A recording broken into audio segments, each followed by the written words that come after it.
ونستغفره ونؤمن به ونتوكل عليه ونعوذ بالله من شرور أنفسنا ومن سيئات أعمالنا من يهده الله فلا مضل له ومن يضلل فلا هادي له وأشهد أن لا إله إلا الله وحده لا شريك له وأشهد أن محمدا عبده ورسوله أما بعد فإن خير الحديث كتاب الله وخير الهدي هدي محمد صلى الله عليه وسلم وشر الأمور محدثاتها وكل محدثة بدعة وكل بدعة ضلالة وكل ضلالة في النار. أعوذ بالله من الشيطان الرجيم. خذ من أموالهم صدقة تطهرهم وتزكيهم بها وصل عليهم إن صلاتك سكن لهم والله سميع عليم. قال صلى الله عليه وسلم: يا معشر التجار إن الشيطان والإثم يحضران البيع فاشتروا بيعكم بالصدقة. رواه الترمذي بإسناد صحيح. وقال صلى الله عليه وسلم: من أدى زكاة ماله فقد ذهب عنه شره. رواه الطبراني في الأوسط بإسناد صحيح. সম্মানিত মুসলিমবৃন্দ, রমাদান চলে যাচ্ছে। আজকে আমরা 13ই রমাদান অতিবাহিত করছি। এইভাবেই একসময় রমাদান শেষ হয়ে যাবে। কিন্তু আমরা রমাদান থেকে কতটুকু নিতে পারলাম, এইটা প্রত্যেকের বিশ্লেষণ করা উচিত। রমাদানে অনেক ইবাদত, এই ইবাদত আল্লাহ আমাদের পালন করতে নির্দেশ দিয়েছেন এই জন্য আমরা যেন এর লক্ষ্যটা হাসিল করতে পারি। কিন্তু যেন মনে হচ্ছে রাসূলুল্লাহ সাল্লাল্লাহু আলাইহি ওয়াসাল্লামের বাণী, লাইসা সিয়াম মিনাল আকলি ওয়াশ শুরব ওয়ালাকিন সিয়াম মিনাল লাহবি ওয়ার রাফাস। রাসূলুল্লাহ বলেছেন, এই খাওয়া পান করা থেকে বিরত থাকার নাম সিয়াম না। সিয়াম হলো পাপ কাজ, ফাহিশা কাজ, অশ্লীল কাজ থেকে বিরত থাকার নাম। রমাদানের কয়েকটি উদ্দেশ্য, কিন্তু বাস্তবতা দেখলে এই উদ্দেশ্যগুলো আমরা হাসিল করতে পারি না, এটা প্রমাণ হয়ে যায়। রাসূল সাল্লাল্লাহু আলাইহি ওয়াসাল্লাম বলেছেন, রুব্বা সায়িমিন লাইসা মিন সিয়ামি ইল্লা আল-জু'। বহু মানুষ সিয়াম পালন করে, কিন্তু এই সিয়াম দ্বারা সে উপকৃত হয় না, শুধু উপবাস থাকে, শুধু সে নিজেকে কষ্ট দেয়।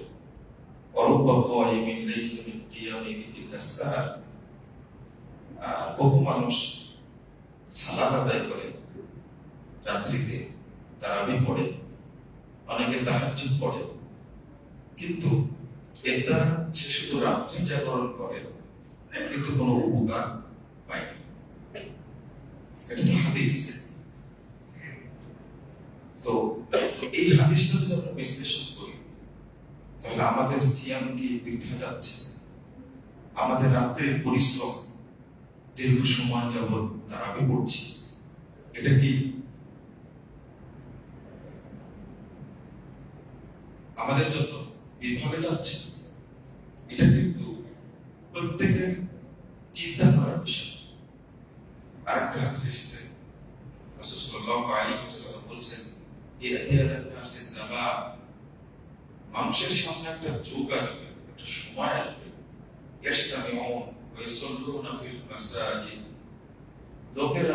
দলে মসজিদে যাবে, সালাত আদায় করবে, ওয়ালাইসা ফীহি মুমিন।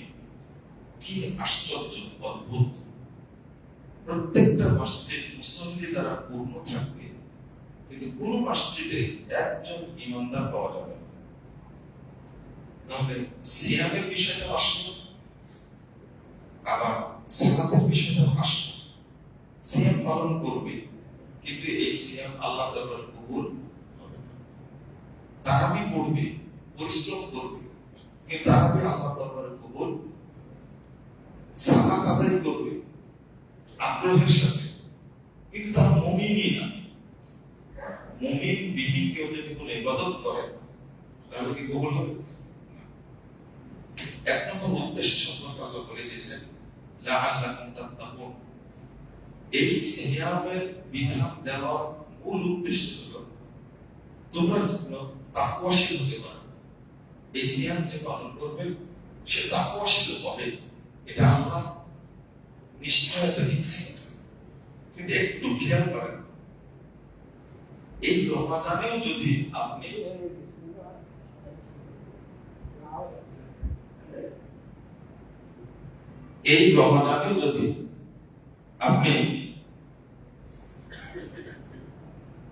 এই তাকওয়া অর্জনের মাসে যদি আপনি পাপ কাজগুলো করতে থাকেন, তাহলে আপনি নিশ্চিত বুঝবেন যে এখনো রমজানের উদ্দেশ্য হাসিল করতে পারেন।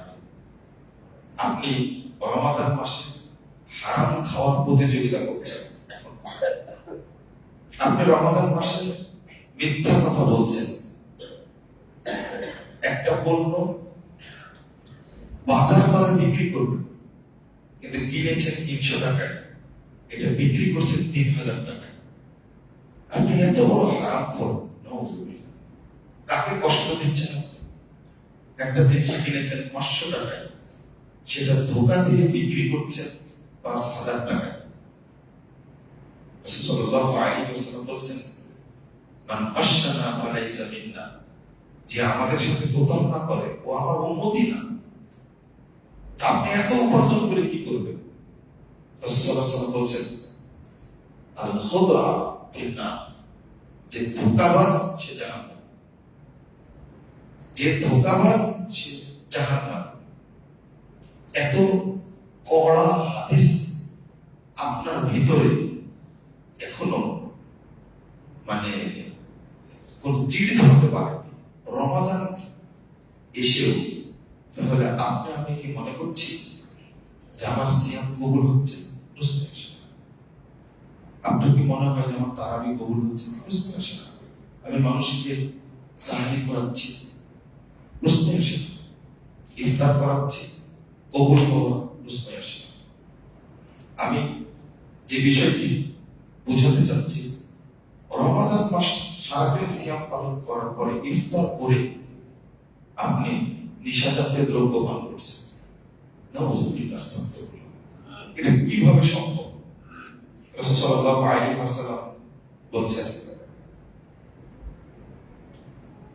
আল খামরু উম্মুল ফাওয়াহিশ। যত পাপ কাজ আছে তার মা হলো নিশা জাতীয় দ্রব্য। নিশা জাতীয় দ্রব্য, নিশা করা সমস্ত পাপকে জন্ম দেয়। ওয়াক্তারুল কাবাইর, আর যত কাবিরা গুনাহ আছে তার অন্যতম। রাসূল সাল্লাল্লাহু আলাইহি ওয়াসাল্লাম এর পরের ব্যাখ্যাটা বলছেন, মান শারিবাহা ফাকাদ ওয়াকা আলা উম্মিহি ওয়া খালাতিহি ওয়া আম্মাতিহি। যে ব্যক্তি নিশা জাতীয় দ্রব্য পান করে, ওই ব্যক্তি তার মায়ের সাথে, তার খালার সাথে, তার ফুফুর সাথে জিনা করে। এত বড় পাপ আপনি করবেন কি করে? রমজান মাস সিয়াম পালনের পরে, ইফতারের পরে আপনি এই জঘন্য কাজটা করতে পারলেন কি করে?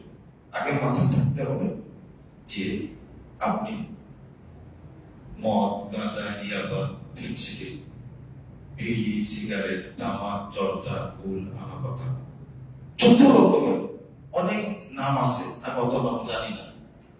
এইগুলো পান করা মানে নেশার সাথে জড়িত থাকা। এত বড় পাপ করার পরে কিভাবে আপনার সিয়াম আল্লাহ কবুল করবেন? যেটা মায়ের সাথে জেনার সমতুল্য, মায়ের সাথে খালার সাথে জেনার সমতুল্য, কুকুর সাথে জেনা করার মতো এত বড় পাপ করে আপনি কি মনে করেন যে আমার সিয়াম আল্লাহ কবুল করবেন? না।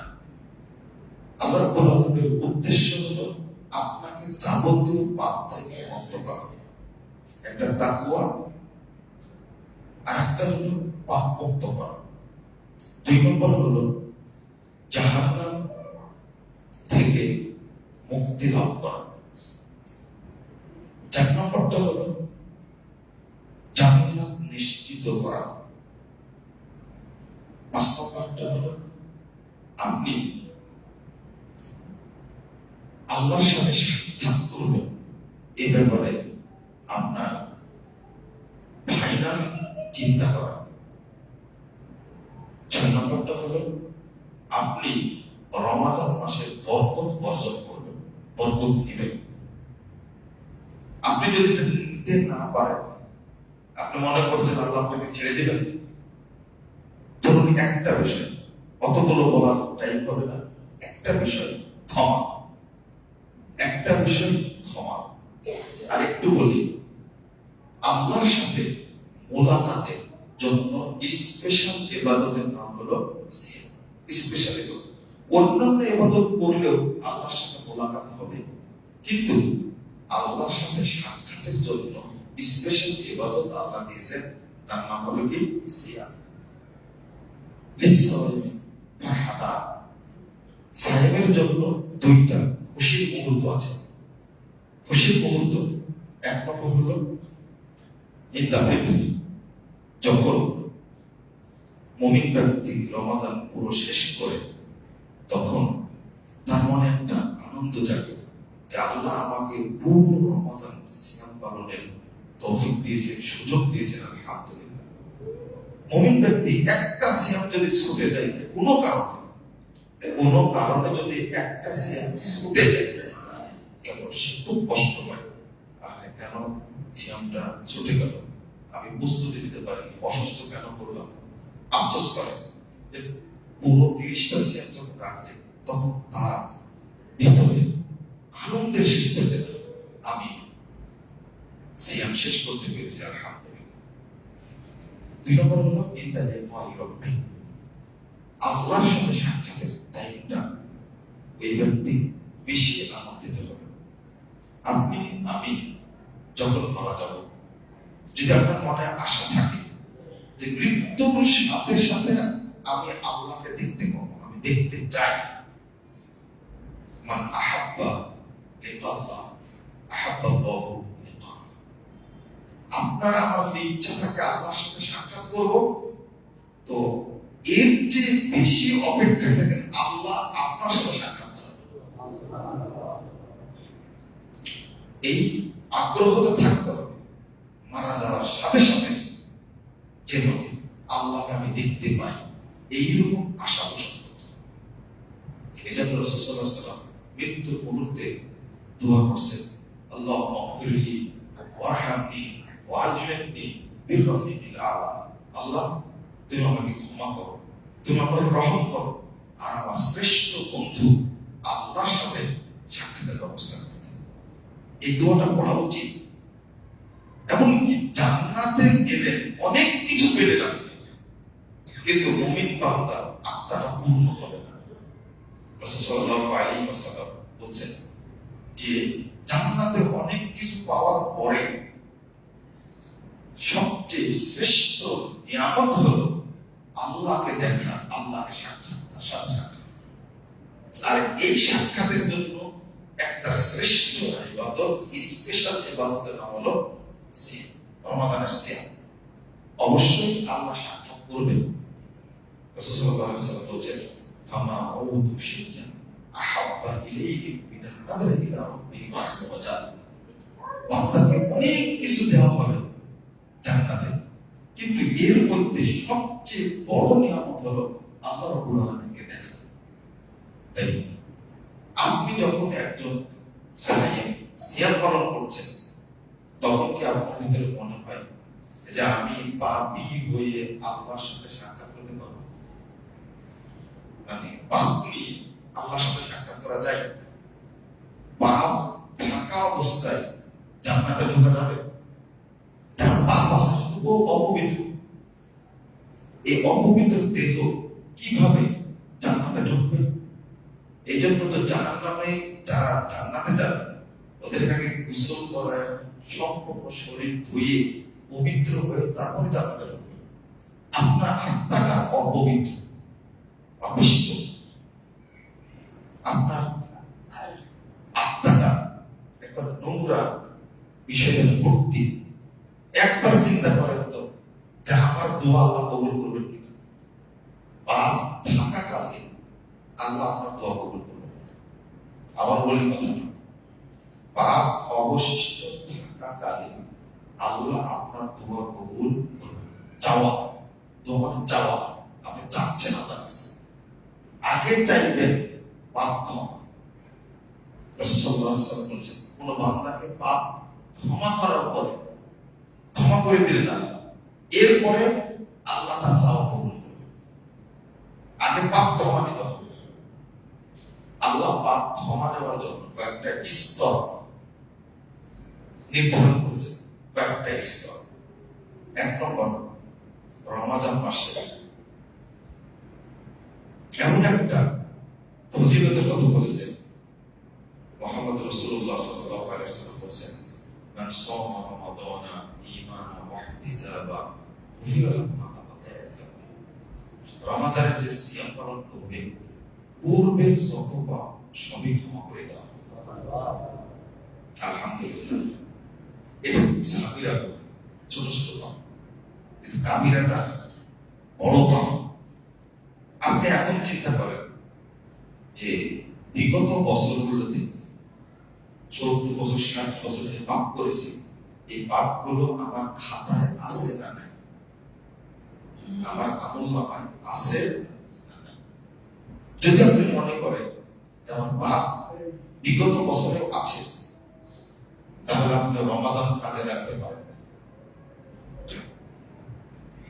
বিগত এক বছর, আগের বছর না, বিগত বছরের যে পাপ, এই পাপগুলো আপনার খাতায় আছে কিনা এক বছরে? যদি থেকে থাকে এখনো, তাহলে বুঝতে হবে রমাদান কাজে লাগে। আপনি মনে করছেন ফাঁকি দিয়ে রমাদান পার হয়ে গেলাম, আমাকে কেউ ধরতে পারলো না, আমি সিয়াম রাখলাম না, আমি তেলাওয়াত করলাম না, আমি সাদাকা করলাম না, আমি ফাঁকি দিয়ে দিলাম না। আপনি ফাঁকির মধ্যে পড়েননি, বরং আপনি গজবের মধ্যে পড়েছেন।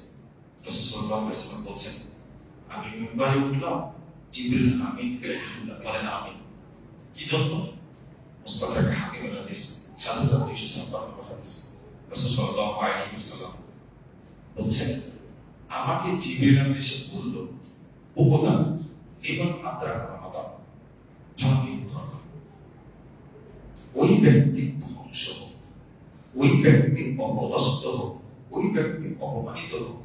এই সংবাদটা কি জিবরিলের নিজের? এই সংবাদটা জিবরিল নিজে দিচ্ছেন? কে দিচ্ছেন? আল্লাহ। ও অপমানিত হোক যে রমাদান পেল অথচ নিজের পাপকে ক্ষমা করে নিতে তাকে ক্ষমা করা নাই। ক্ষমা করা মানে রমাদান মানে আপনার আমলনামায় যত পাপ আছে সবগুলোকে পুড়িয়ে দেওয়ার নাম হলো সব পাপ পুড়া দেওয়া। আপনার যদি মনে থাকে যে পাপ এখনো আমার আমলনামায় আমার খাতায় আছে আর রমাদান যাচ্ছে, আল্লাহ আপনাকে অপদস্থ করবে, লাঞ্ছিত করবে, অবশ্যই লাঞ্ছিত করবে। 2, আরেকটা হাদিস আসছে ৩৫৪৫ নম্বর হাদিস মধ্যে, মান দাখালা আলাইহি রমাদান, রাসূলুল্লাহ বলেছেন, রাগিমা আনফু রাজুলি মান দাখালা আলাইহি রমাদান সুম্মা সালাকা ফালাম ইউগফার লাহু।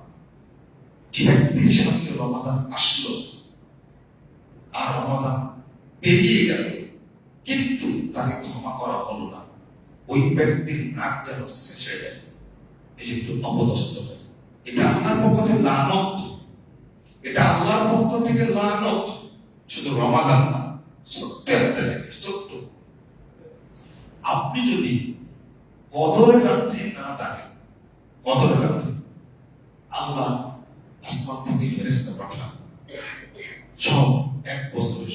বর্ণন করেন, লক্ষ কোটি ফেরেশতা রহমত নিয়ে আসে, খায়ের নিয়ে আসে, কল্যাণ নিয়ে আসে, কত সালাম নিয়ে আসে। একটা সূরার মধ্যে এতটা পয়েন্ট আছে, হিসাব করা যাবে না। আল্লাহ বন্টন করার জন্য পাঠিয়েছেন, আর আপনি ঘুমাচ্ছেন, আপনি আড্ডা দিচ্ছেন, আল্লাহ আপনাকে ছেড়ে দিবে না। রাসূল সাল্লাল্লাহু আলাইহি ওয়াসাল্লাম বলেছেন, ফীহি লাইলাতুন খায়রুম মিন আলফি শাহর মান হুরিমা খায়রাহা ফাকাদ হুরিম। এত কঠিন কথা। এই মাসে একটা রাত আছে, এই রাত থেকে যে বঞ্চিত হলো তাকে যাবতীয় কল্যাণ থেকে বঞ্চিত করা হবে। আপনাকে আল্লাহ আর রহমত দিবেন না। আমার রাতকে সে মূল্যায়ন করেনি, আমার রহমত বন্টন, বরকত বন্টন, আমার সাকিনা বন্টন, আমার সালাম বন্টন, আমার খায়ের বন্টন সে অবজ্ঞা করেছে, সে নিতে পারেনি। যাবতীয় কল্যাণ থেকে আপনাকে আল্লাহ বঞ্চিত করবে। আমি ছোট্ট একটা রাতের কথা বলবো। আল্লাহর গুসা, আল্লাহর অসন্তুষ্টিটা কেমন একটু চিন্তা করুন। আপনি মনে করেন বেঁচে গেলাম। রাসূল সাল্লাল্লাহু আলাইহি ওয়াসাল্লাম বলছেন, 1568 নম্বর হাদিস, মুসতাদরাক হাকিমের মধ্যে এসেছে, দুইজন লোক এসে আমাকে নিয়ে গেল। কাদা নবী জামানা ওয়া, বিশাল একটা উঁচু পাহাড়ের কাছে নিয়ে গিয়ে বলছেন, ঈসা উঠেন। তো আমি বললাম, ইন্নী লা উতিকু, আমি তো উঠতে পারবো না, এত উঁচু পাহাড় উঠবো কি করে? তো তারা বলছেন, ইন্না সানুসাইদুল্লাহ, আমি আমার সহযোগিতা করছি, আমি বিশাল উঁচু পাহাড় উঠবো। ফাইদা আলা বিসাউতি আসওয়াতিন শাদীদা, ওখানে উঠে দেখছি বিকট চিৎকার হচ্ছে, আহাজারি।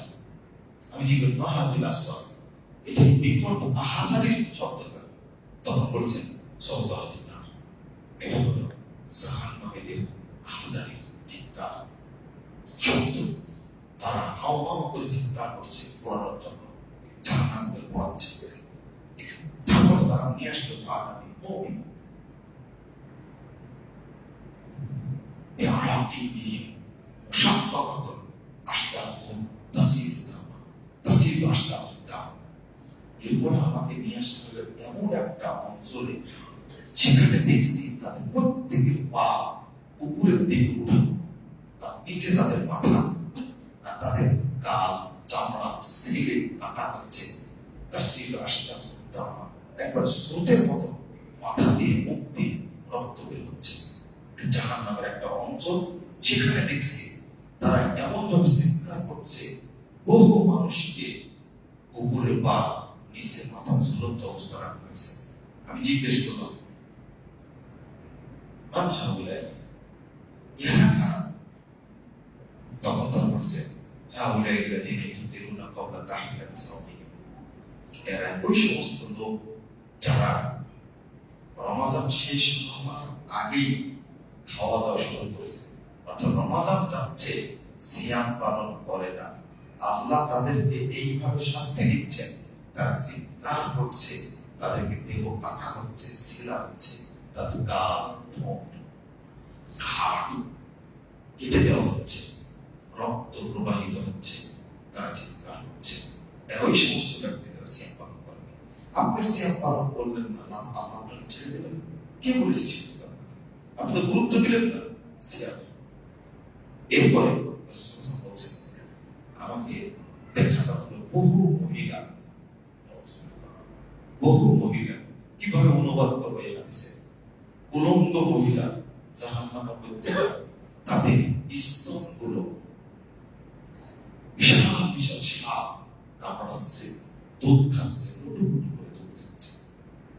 আমি জিজ্ঞেস করলাম, এরা যে সমস্ত মহিলা আপনার উম্মত, ইয়ামনানা আওলাদাহুন্না আলমানাহুন্না, এরা ওই সমস্ত মহিলা যারা নিজের সন্তানকে দুধ পান করাতো না, ওই দুধ পান করাতো না, চেহারা নষ্ট হয়ে যাবে, স্তন ঝুলে যাবে, লাবণ্য নষ্ট হবে। এই জন্য বহু মহিলা নিজের সন্তানকে দুধ দেয় না, গরুর দুধ খাওয়ায়, পিঠার খাওয়ায়, বিভিন্ন অজুহাতে দুধ দেয় না। একজন মায়ের বুকে প্রায় 60 মণ দুধ থাকে, 60 মণ দুধ, ওই দুধ কে খাবে? আল্লাহ রাসূল সাল্লাল্লাহু আলাইহি ওয়াসাল্লাম বলছেন ওই দুধ এখন খাচ্ছে জাহান্নামের সাপ। জাহান্নামের বড় বড় সাপ লুটুপুটু করে দুধ খাচ্ছে, তাদের কামড়াচ্ছে, ভাষাটা আসছে মানুষের হায়াত, এমন ভাবে সবল মেরে মেরে দুধ খাচ্ছে এদের, যারা নিজের সন্তানকে দুধ দেয়। এই ট্র্যাডিশনটা মুসলিম মহিলাদের মধ্যে চালু হয়েছে, সন্তানকে দুধ দেয়, ফিডার খাওয়া, চেহারা নষ্ট হয়ে যাবে। এই জন্য অপেক্ষা করতে হবে তাদেরকে এই জাহান্নামের এই সাপ কে দুধ পান করা হবে। এই দুধ তো নষ্ট হবে না, এই দুধ তো আছে, খাবে। রাসূল সাল্লাল্লাহু আলাইহি ওয়াসাল্লাম বলছেন মা দুধ দিচ্ছে, রমাদান চলে আসছে, সিয়াম পরে করবে, সন্তানকে দুধ দিতে হবে। পেটে বাচ্চা আছে, রমাদান চলে আসছে, গর্ভবতী মা পরে সিয়াম রাখবে, কিন্তু সন্তানকে রক্ষা করবে। ইসলাম এত কড়া বিধান দিয়েছে, আর আমাদের মা বোনরা অন্য চিন্তায় ব্যস্ত, বাচ্চা হয়েছে সন্তানকে দুধ দেয় না। আল্লাহ যেন বুঝার তৌফিক দান করেন।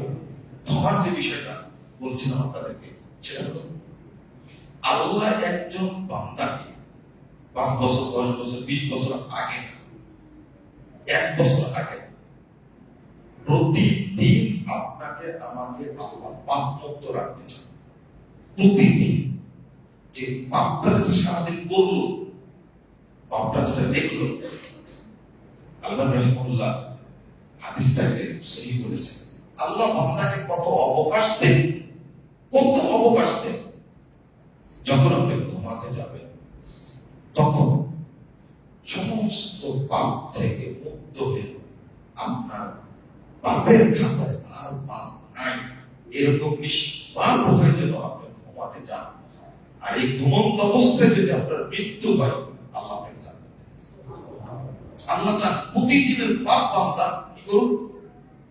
সাধারণ একটা আপনি ফরজ সালাতের পরে আল্লাহু আকবার, সুবহানাল্লাহ 33 বার, আলহামদুলিল্লাহ 33 বার, আল্লাহু আকবার 33 বার, আরেকবার লা ইলাহা ইল্লাল্লাহু ওয়াহদাহু লা শারীকা লাহু। রাসূল কি বলছেন এই জায়গাতে? যদি তার সাগরের বিশাল ফেনা পর্যন্ত পাপ থাকে, এই তাসবিহটা পড়লে আল্লাহ পাপ ক্ষমা করেন। কেন বললেন? আল্লাহ পাপ ক্ষমা করতে চান, প্রতিদিনের পাপ। এমনকি সালাত পড়ে আপনি বসে আছেন, আল্লাহ ব্যবস্থা করে দেন, বান্দা বসে আছেন, সালাত পড়ে আপনি বসে আছেন, এখনো আপনি উঠে যাননি, ওযু আছে, কিছুই করেননি, সালাত পড়ে এমনি ওই জায়গায় বসে, ওই জায়গায় বসে আছেন, কোরআন তেলাওয়াত করেননি, জিকির আজকার করেননি, ওযু আছে, আল্লাহ আপনার জন্য ফেরেশতা লাগাই দিয়েছেন, ওর জন্য দোয়া কর, আমি যেন তার উপর রহম করি, আমি যেন তাকে ক্ষমা করি। কোনো ইবাদত নাই, এমনি ফেরেশতা আপনার জন্য দোয়া করতে আছে। কি দোয়াটা? আল্লাহ তুমি তাকে ক্ষমা করো, আল্লাহ তুমি তাকে রহম করো। এই ক্ষমা করো, রহম করা মানে কি? পাপ ক্ষমা করে দাও, আর পাপগুলোকে নেকি দ্বারা পরিবর্তন করে দাও। আল্লাহ ফেরেশতা লাগায় রাখছেন, যতক্ষণ বসে থাকবে পবিত্র অবস্থা, ওযু অবস্থায়, আল্লাহ আপনার জন্য সারাক্ষণ ততক্ষণ ফেরেশতারা দোয়া করতে থাকবে। আল্লাহ লাগায় রাখছেন। আপনি ঘুম থেকে উঠলেন, শুধু বললেন, ওযু করলেন, ঘুম থেকে উঠে ওযু করলেন, রাসূল সাল্লাল্লাহু আলাইহি ওয়াসাল্লাম বলেছেন ও পাপ থেকে মুক্ত হয়ে ওই দিনের মতো হয়ে গেল যে দিন তার মা তাকে জন্ম দিয়েছে। ইনসাফ মিন খাতিয়াতিকা আয়াতে ওয়ালাদাত উম্মু, ওই দিনের মতো পবিত্র হয়ে গেল যে দিন তার মা তাকে জন্ম দিয়েছে। বলে ওটা এরপরে আপনি ওযুর দোয়া করলেন, আরেকটা দোয়া আছে সুবহানাল্লাহি ওয়া বিহামদিহি আশহাদু আল্লা ইলাহা ইল্লা আনতা আস্তাগফিরুকা ওয়া আতুবু ইলাইকা। এই দোয়াটি যে ব্যক্তি করলো, রাসূল সাল্লাল্লাহু আলাইহি ওয়াসাল্লাম বলেন সমস্ত নেকি তার আমলনামায় লেখা হলো এবং সমস্ত পাপকে ক্ষমা করে দেওয়া। আপনি বাড়ি থেকে বেরিয়ে মসজিদে আসলেন, রাসূলুল্লাহ সাল্লাল্লাহু আলাইহি ওয়াসাল্লাম বলেন আলা আদুল্লুকুম মা ইয়াফাল্লাহু বিল খাতায়া, আমি কি জানাবো তোমাদেরকে কোন কোন কাজ পাপ মাফ করে দেন? নাম্বার 1 বলছেন ইসতাতুল ওযু আলা মাকানি, ওযু করা মাত্র আল্লাহ পাপ ক্ষমা করে দেন। এরপরে বলছেন কাসরাতুল খুতা ইলাল মাসাজিদ, এই কোটি কোটি পায়ে মসজিদে আসলেন। আল্লাহ রাসূল বলছেন সাল্লাল্লাহু আলাইহি ওয়াসাল্লাম বলছেন এই পদচিহ্নের কারণে আল্লাহ পাপগুলো ক্ষমা করে দেন। অন্তত সালাত সালাত একটা হলো এক সালাত করে আরেক সালাতের জন্য কেউ যদি অপেক্ষা করে আল্লাহ তারও পাপকে ক্ষমা করে দেন। প্রতিদিন পাপ ক্ষমা করে দিচ্ছেন প্রতিদিন। কিন্তু সালাতের মধ্যে যখন ঢুকছেন তখন একটা পুরোটাই ক্ষমা না। আল্লাহুম্মা বা'ইদ বাইনি ওয়া বাইনা খাতায়ায়া কামা বা'আদতা বাইনাল মাশরিকি ওয়াল মাগরিব, পুরোটাই ক্ষমা। আপনি রুকুতে যাচ্ছেন সুবহানাল্লাহি ওয়া বিহামদিহি আল্লাহুম্মা গফিরলি, আপনি সিজদায় যাচ্ছেন একই দোয়া পড়ছেন, সিজদা থেকে উঠে পড়ছেন কি আল্লাহুম্মা গফিরলি ওয়ারহামনি ওয়াহদিনি ওয়াআফিনি ওয়ারযুকনি। আপনি মসজিদ থেকে বেরিয়ে যাচ্ছেন আর মুসল্লির সাথে সাক্ষাৎ হয়েছে, আপনি মুসাফা করলেন। রাসূল সাল্লাল্লাহু আলাইহি ওয়াসাল্লাম বলেছেন মা মিন মুসলিমাইনি ইয়ালতাকিয়ানি ফায়াতাসাফাহান ইল্লা গুফিরা লাহুমা আন ইয়াফতারিকা। মুসাফা করা মাত্রই পৃথক হওয়ার মতোই উভয়ের সমস্ত পাপকে ক্ষমা করে দেন।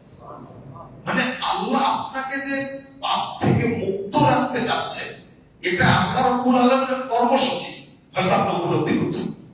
এরপরে তো আছে আস্তাগফিরুল্লাহ আস্তাগফিরুল্লাহ লা ইলাহা ইল্লাল হাইয়ুল কাইয়্যুম ওয়া আতুবু ইলাইহি।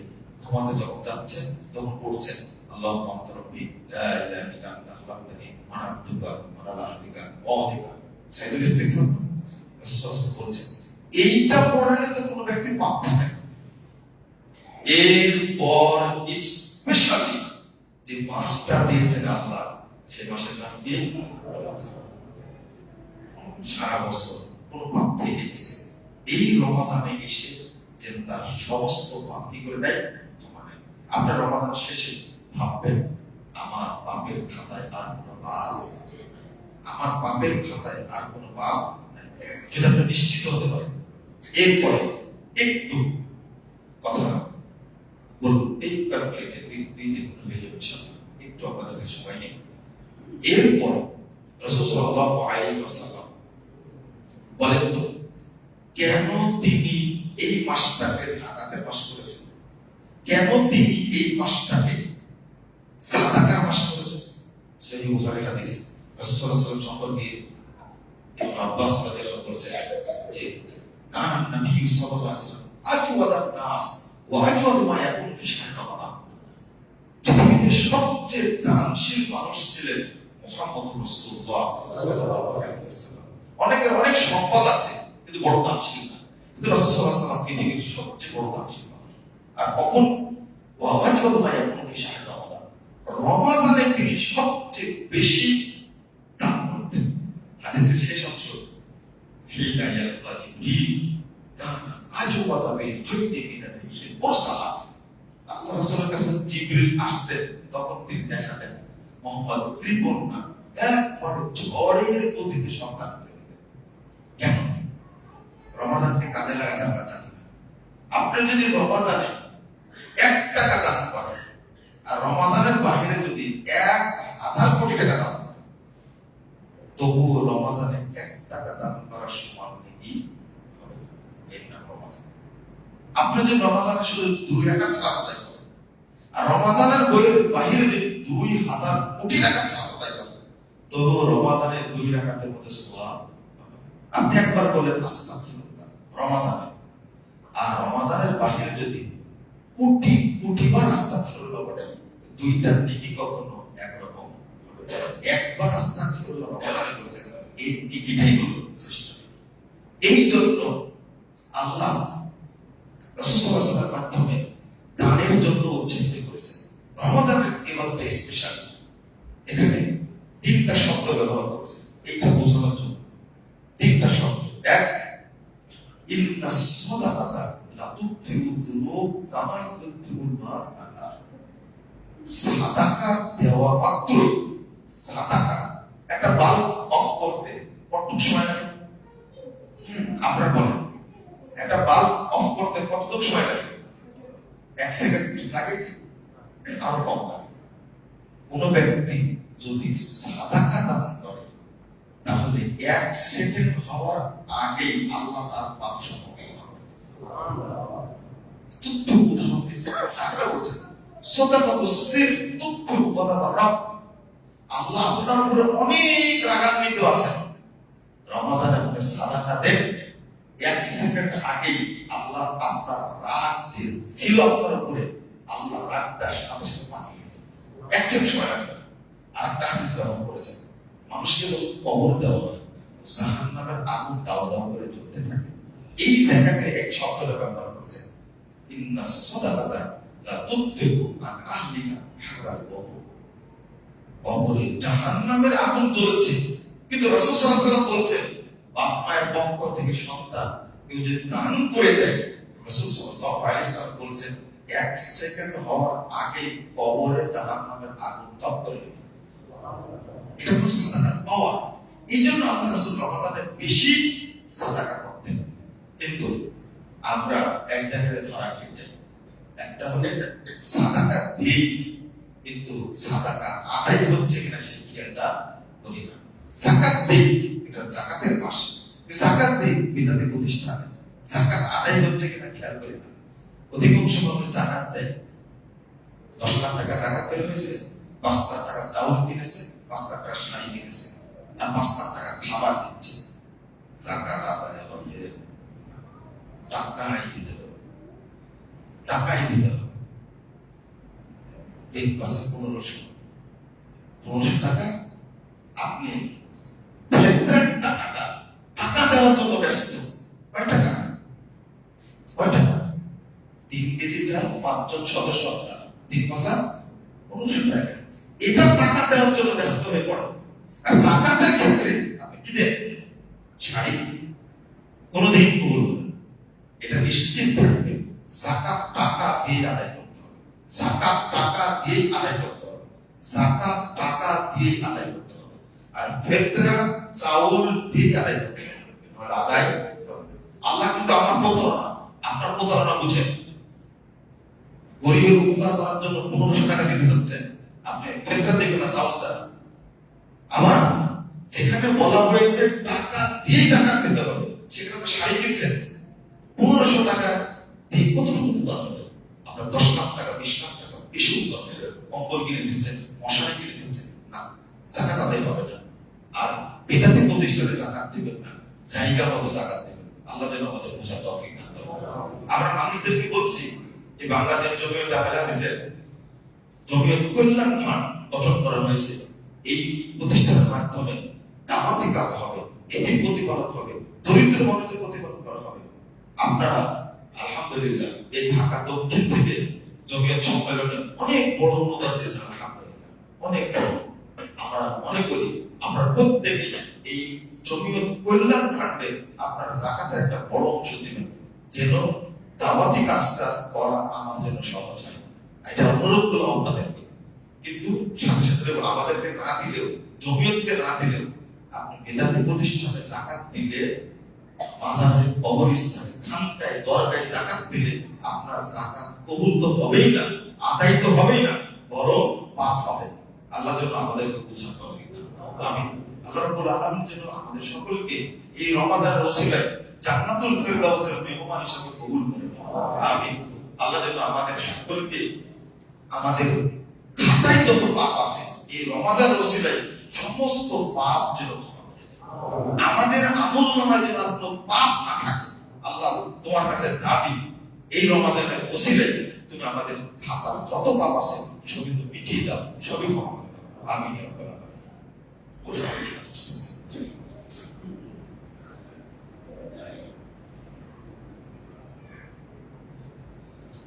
আলহামদুলিল্লাহ ওয়াহদা والصلاة والسلام على من لا نبي بعده. اللهم صل على محمد وعلى آل محمد كما صليت على إبراهيم وعلى آل إبراهيم إنك حميد مجيد. اللهم بارك على محمد وعلى آل محمد كما باركت على إبراهيم وعلى آل إبراهيم إنك حميد مجيد. সম্মানিত মুসলিমবৃন্দ, একটা দোয়া চাই, আপনারা মুসলিম উম্মার জন্য দোয়া করবেন। পাশাপাশি দেখুন, সিরিয়াকে আল্লাহ বিপদ মুক্ত করেছেন, কিন্তু আবার ইহুদি খ্রিস্টান শিয়ারা এই সিরিয়াকে দখল করার জন্য চেষ্টা করছে। অবস্থাটা অনেক খারাপ। আল্লাহর কাছে দোয়া করি আল্লাহ যেন এই বিজয়কে অটক রাখেন। আমিন। ফিলিস্তিনকে যেন আল্লাহ বিজয় দান করেন। এই রমজানে বেশি বেশি দোয়া করবেন। আরেকটা দোয়া করবেন, এই বাংলাদেশে যে নোংরা পরিবেশ বিরাজ করছে, মাত্র 6-7 বছরের সন্তান যদি ধর্ষণে মারা যায় এই রমজান মাসে, কত আমরা নোংরা, কত নিকৃষ্ট, কত খারাপ। আল্লাহর কাছে দোয়া করবেন আল্লাহ যেন আমাদের দেশটাকে তাওহীদের দেশটাকে কবুল করেন, এই সমস্ত নোংরা থেকে আমাদের জন্য হেফাজত করেন। আল্লাহ যেন আমাদের পরিবারকে হেফাজত করেন, আর যারা এই সমস্ত দোষে দোষী আল্লাহ যেন তাদেরকে ধ্বংস করেন। ধ্বংস ছাড়া তো উপায় নেই। বহু আগে বলেছিলাম ধর্ষণের শাস্তি হলো স্পটে হত্যা করতে হবে, পিটায় হত্যা করতে হবে। আপনি কিসের 1 মাস সময় নেবেন? কোরআন সুন্নাহর বিধান হলো ধর্ষণ করেছে সাথে সাথে মেরে ফেলে দিতে হবে, এখানে কোনো সাক্ষীর দরকার নেই। ইসলাম বলে দিয়েছে যদি প্রমাণ হয় ধর্ষণ করেছে ওকে সাথে সাথে মেরে দিতে হবে, 1-2টা সময় না। বাংলাদেশের এই আইনটা হোক, ইসলামী আইন বাস্তবায়ন হলে বাংলাদেশ দেশ নোংরা এই সমস্ত জঘন্য বেহায়াপনা এমনিতে দূর হয়ে যাবে ইনশাআল্লাহ। আল্লাহ যেন আমাদের দেশকে কবুল করে নেন, আমিন। اللهم اغفر لنا وللمؤمنين والمؤمنات والمسلمين والمسلمات والاحياء منهم والاموات. اللهم اعز الاسلام والمسلمين، اللهم اعز الاسلام والمسلمين، اللهم انجِ المستضعفين من المؤمنين في كل مكان، اللهم انجِ المستضعفين من المؤمنين في كل مكان، اللهم انصر الاخوان المسلمين في فلسطين، اللهم انصر الاخوان المسلمين في فلسطين، اللهم فتح المسجد الاقصى يا رب العالمين، اللهم انزل رحمتك في فلسطين وكشمير وسوريا يا رب العالمين، يا ارحم الراحمين، يا ارحم الراحمين، يا حي يا قيوم برحمتك نستغيث. اللهم عن الكفرة والفجرة والمبتدعة واليهود والنصارى والمشركين، اللهم شقق شملهم ومزق جمعهم وخرب بنيانهم ودمر ديارهم وانزل بهم بأسك الذي لا ترد بالقوم المجرمين. اللهم اشدد وطأتك على اليهود والنصارى والمشركين، اللهم اشدد وطأتك على اليهود والنصارى والمشركين، اللهم اشدد وطأتك على القوم الظالمين والمجرمين. ربنا آتنا في الدنيا حسنة وفي الآخرة حسنة وقنا عذاب النار. ربنا اغفر لنا ذنوبنا وكفر عنا سيئاتنا وتوفنا مع الأبرار. ربنا اغفر لنا ذنوبنا وكفر عنا سيئاتنا وتوفنا مع الأبرار. ربنا اغفر لنا ذنوبنا وكفر عنا سيئاتنا وتوفنا مع الأبرار. ربنا افرغ علينا صبرا وثبت أقدامنا وانصرنا على القوم الكافرين. ربنا عليك توكلنا وإليك أنبنا وإليك المصير. ربنا آتنا في الدنيا حسنة وفي الآخرة حسنة وقنا عذاب النار. ربنا تقبل منا إنك أنت السميع العليم وتب علينا إنك أنت التواب الرحيم. وصلى الله على النبي